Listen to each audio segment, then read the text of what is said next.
Directors, film producers, marketers, dealers, singers, anything you want to pay, artists. Okay, we welcome every one of you and shall continue to be well with all of us. Àti àti wọn bá fi àjẹmí ìdí ọlọ́run fún ẹni lórí ìdó. Wọ́n ní kí a tó kún kú. Wọ́n ní ọ̀sẹ̀ tó wá yọ ọlọ́run.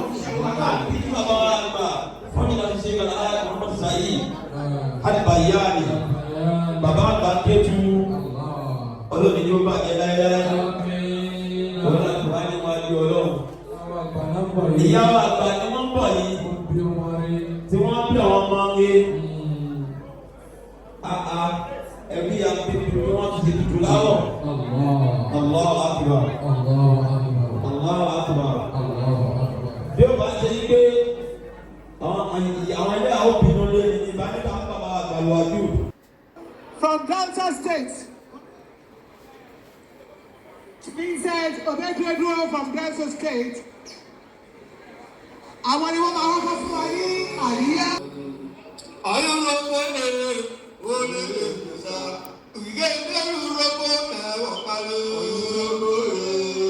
Olè lè gbèsà. Ìmú mi àrú rọ́pò ẹ̀wọ̀n parí. Rọ́pò èrè olè lè gbèsà. Olóòlù rọ́pò ẹ̀wọ̀n parí. Ìjọ èrè àdúgbò ìwé wọ́n sùn ẹ̀ ọ̀sára rẹ̀ rọ́pò bòrú rẹ̀ wọ́n kò ní ìwé ẹ̀dọ́ kìí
Ọ̀dà ti dé, mo ti àti kọ́kọ́ lọ òkú, mo ti àti kọ́kọ́ lọ òkú.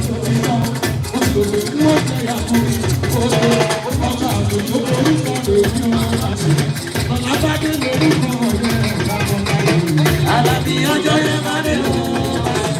Àyíká láti wọ́n ti rò pé kébìrì kò lè bá òye èèyàn kan ó padà ẹ̀ka ẹ̀kọ́ sọ́yà pé ọmọ àlè.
Come on,